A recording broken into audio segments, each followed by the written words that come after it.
ऐसा ना हो समाजवादी पार्टी उत्तर प्रदेश में भारतीय जनता पार्टी के साथ गठबंधन कर ले कल को, या फिर कांग्रेस पार्टी बीजेपी के साथ कर ले, आपके तो सहयोगी हैं वो। फिर तो बड़ी परेशानी हो जाएगी आपको। आदरणीय शुक्ला जी पहली बार हमारे साथ मंच पे आए हैं, और ये पहली बार कहीं अंतिम बार ना हो जाए, ये भी अब मुझे भी आशंका लगने लगी है। कहीं ना कहीं राजनीतिक गलियारों में जिस तरह के दृश्य आ रहे हैं उसको देख करके, बहरहाल उत्तर प्रदेश की अगर बात की जाए समाजवादी पार्टी, और महाराष्ट्र में भी समाजवादी पार्टी के हमारे जो वहाँ के प्रदेश अध्यक्ष अबू आजमी जी ने इस पे बहुत कठोर आपत्ति जताई है। और एक बात और है कि देखिए, महाराष्ट्र की स्थिति में आपको स्पष्ट कर दूं, थाने जो महानगर पालिका है उसमें 60 सीटें हैं, और मिस पाटिल वहां की इस युति की जो है अध्यक्ष बनाई गई थी।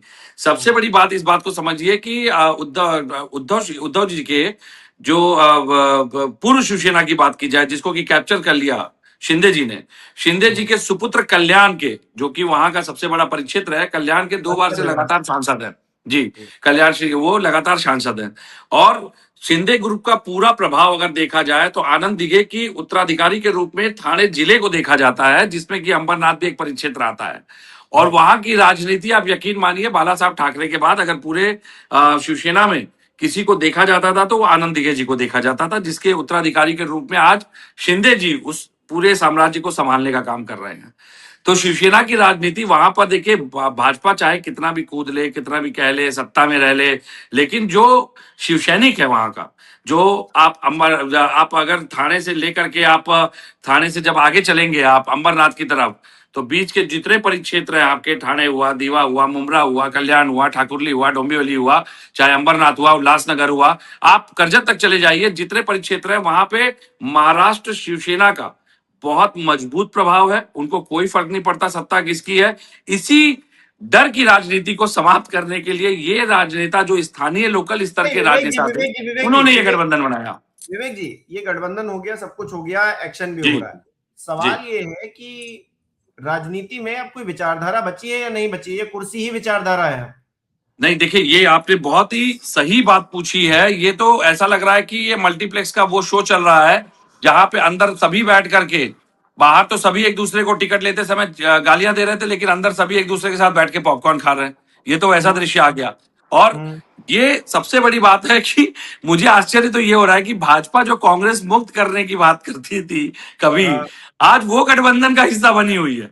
मतलब भाजपा क्या कांग्रेस के साथ अब मिल करके अयोध्या में जो मंदिर बन रहा है उसके बाकी जो काम बचे हैं वो कांग्रेस के साथ मिलकर करेगी, ये संदेश दे रही है। मतलब ये समझने वाली बात है कि कितनी तर्कपूर्ण बात है कि जहां कांग्रेस का नेतृत्व चाहे भाजपा का नेतृत्व इसको नकारता है, पूरी तरह से एक दूसरे को देखना पसंद नहीं करता।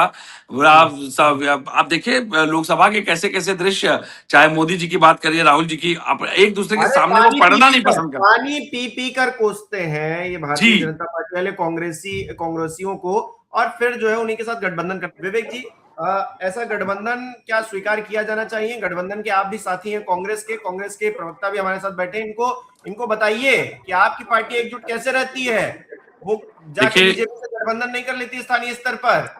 देखिए, एक बात समझनी पड़ेगी, एक बात हिमांशु भाई, एक बात समझनी पड़ेगी दोनों ही साइड से। चलिए, कांग्रेस ने तो 12 पार्षदों को निलंबित भी किया है, लेकिन अभी तक जो गठबंधन के सहयोगी थे एनसीपी, भाजपा, उन लोगों ने कोई एक्शन नहीं लिया है। और शिंदे गुट को ये बात समझनी पड़ेगी कि ये उनके लिए अलार्मिंग सिचुएशन, उनकी जड़ काटने का काम उनकी युति ही कर रही है महाराष्ट्र में।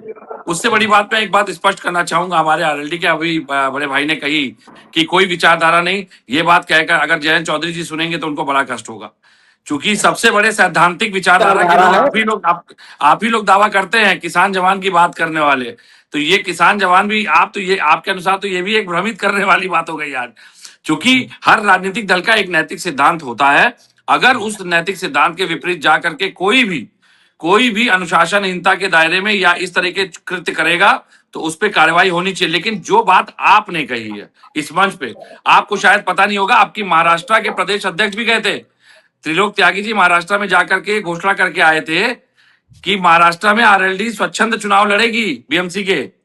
अब वो कुछ परिस्थितियां टेक्निकल थी कि चुनाव आयोग में आप रजिस्टर नहीं थे, इस वजह से वहां आपको सिंबल में अब ये आदेश हुआ है कि आपको सपोर्ट करना है अपने सहयोगी दलों को, लेकिन आप भी तैयार थे चुनाव लड़ने के लिए।